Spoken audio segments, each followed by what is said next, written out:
Tony,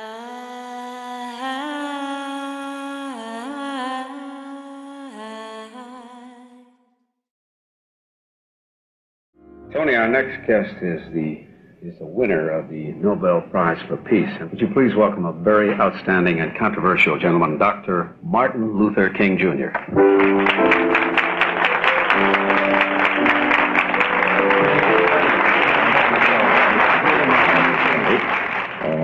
I feel that the war is so unjust, so abominable, so futile and bloody and costly. We are on the losing end both there and at home, because as long as the war continues, our social programs will inevitably suffer here at home.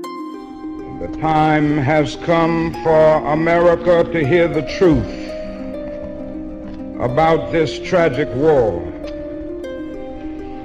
There comes a time when silence is betrayal. The truth of these words is beyond doubt, but the mission to which they call us is a most difficult one. Even when pressed by the demands of inner truth, men do not easily assume the task of opposing their government's policy, especially in time of war. Nor does the human spirit move without great difficulty. Against all the apathy of conformist thought within one's own bosom, there has never been such a monumental dissent during a war by the American people. This reveals that millions have chosen to move beyond the prophesying of smooth patriotism to the high grounds of firm dissent based upon the mandates of conscience and the reading of history. I have taken a position against the administration's policy, and I would hope that the president means what he says when he says that there should always be room for dissent. And we come to a tragic period in our nation when we equate dissent with disloyalty. I don't think our loyalty to the country should be measured by our ability to kill. I think our loyalty to the country should be measured by our ability to lead the nation to higher heights of democracy and to the great dream of justice and humanity. I believe firmly that it is necessary to have these moments of dissent in order to challenge something that may be leading the whole nation down the wrong path. Do you care if you have lost favor with Mr. Johnson? The important thing is that I not lose favor with truth and with what conscience tells me is right and what conscience tells me is just. I'm much more concerned about keeping favor with these principles than keeping favor with a person who may misunderstand the position I take. There's always the danger that any nation will abuse its power, but I think that's an even greater reason why we should restrain our power. And I think our power must be much more than military power. We don't need to prove to the world or anybody our military power. I think we've got to prove our moral power. Do you feel that this nation has abused, as you say, their power? I have no doubt about that. I'm not saying that it was done with evil motives in mind. I think we made a huge miscalculation. And when you make a mistake, you ought to confess it. And I think the time has come now for our leaders to say that we've made a grave mistake, and we ought to take the initiative in bringing an end to this conflict. Things have gotten worse, particularly in the economic area. And I think the impatience is very deep, and the discontent is very broad.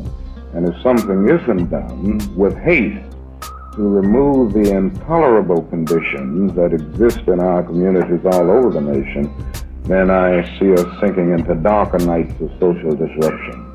It is estimated that we spend $500,000 to kill each enemy soldier, while we spend only $53 for each person classified as poor.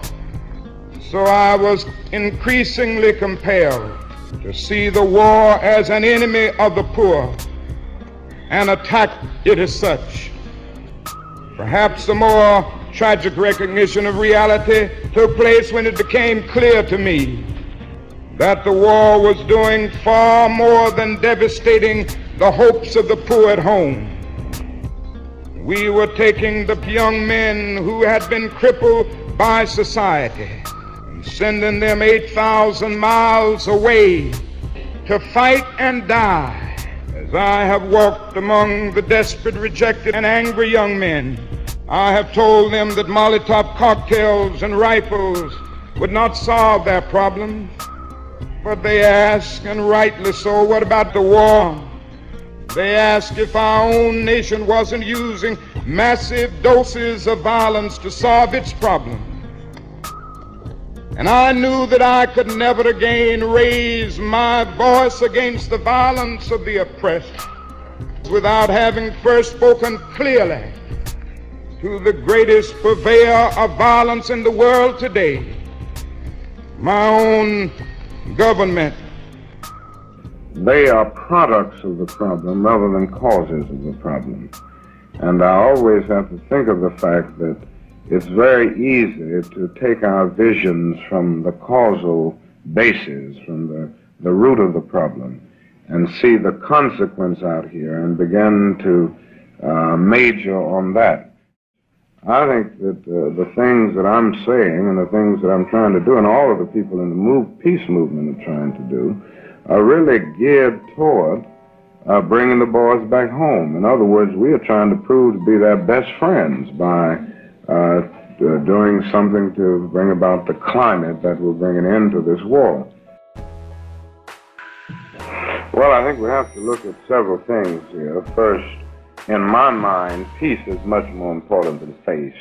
And I think there has to be a transformation here in terms of our thinking and in terms of peace. We've got to come to see now that peace must not only be a goal that we talk about and seek, but a means by which we arrive at that goal.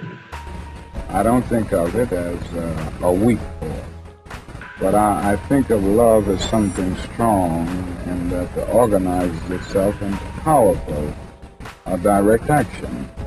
Now, this is what I try to teach in the struggle in the South, that we are not engaged in a struggle that means we sit down and do nothing. That there's a great deal of difference between non-resistance to evil and non-violent resistance. Non-resistance leaves you in a state of stagnant passivity and deadening complacency, wherein non-violent resistance means that you do resist in a very strong and determined manner. I think it does something to touch the conscience and establish a sense of guilt. It disturbs this sense of contentment that he's had. Now, so often people respond to guilt by engaging more in the guilt-evoking act in an attempt to drown the sense of guilt. The other thing is that a man of conscience can never be a consensus leader. He doesn't take a stand in order to search for consensus. He's ultimately a molder of consensus. And I've always said that the ultimate measure of a man is not where he stands in moments of comfort and moments of convenience, but where he stands in moments of challenge and moments of controversy. And I would take this position even if I didn't have a majority of people agreeing with me now. Let me say finally that I oppose the war because I love America. I speak out against this war not in anger, but with anxiety and sorrow in my heart, and above all with a passionate desire to see our beloved country stand as the moral example of the world. I speak out against this war because I'm disappointed with America. And there can be no great disappointment where there is no great love. We are presently moving down a dead-end road that can lead to national disaster. America has strayed to the far country of racism and militarism. All men are brothers. All men are created equal. Every man is an heir to a legacy of dignity and worth. It is time for all people of conscience to call upon America to come back home. Come home, America. There will be no meaningful solution until some attempt is made to know these people and hear their broken cries. We have destroyed their two most cherished institutions, the family and the village. This is a role our nation has taken, the role of those who make peaceful revolutions impossible by refusing to give up the privileges and the pleasures that comes from the immense profits of overseas investment. When profit motives and property rights are considered more important than people, the giant triplets of racism, militarism, and economic exploitation are incapable of being conquered. We as a nation must undergo a radical revolution of values. We must rapidly begin to shift from a thing-oriented society to a person-oriented society. A true revolution of values will soon cause us to question the fairness and justice of many of our present policies. A true revolution of values will soon look uneasily on the glaring contrast of poverty and wealth. It will look across the seas and see individual capitalists of the West investing huge sums of money in Asia, Africa, and South America, only to take the profits out with no concern for the social betterment of the countries, and say this is not just. The Western arrogance of feeling that it has everything to teach others and nothing to learn from them is not just. A true revolution of values will lay hands on the world order and say of war, this way of settling differences is not just. A nation that continues year after year to spend more money on military defense than on programs of social uplift is approaching spiritual death. And it is a sad fact, the Western nations that initiated so much of the revolutionary spirit of the modern world have now become the arch anti-revolutionaries. Our only hope today lies in our ability to recapture the revolutionary spirit, declaring eternal hostility to poverty, racism, and militarism. A genuine revolution of values means in the final analysis that our loyalties must become ecumenical rather than sectional. Every nation must now develop an overriding loyalty to mankind as a whole in order to preserve the best in their individual societies. This call for a worldwide fellowship that lifts the neighborly concern beyond one's tribe, race, class, and nation is in reality a call for an all-embracing, unconditional love for all men.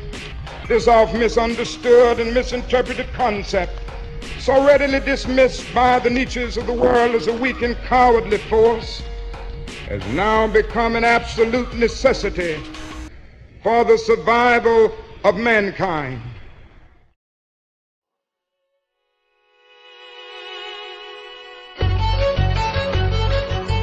Men will beat their swords into plowshares and their spears into pruning hooks. Nations will not rise up against nations, neither shall they study war anymore. And I don't know about you, I ain't gonna study war no more.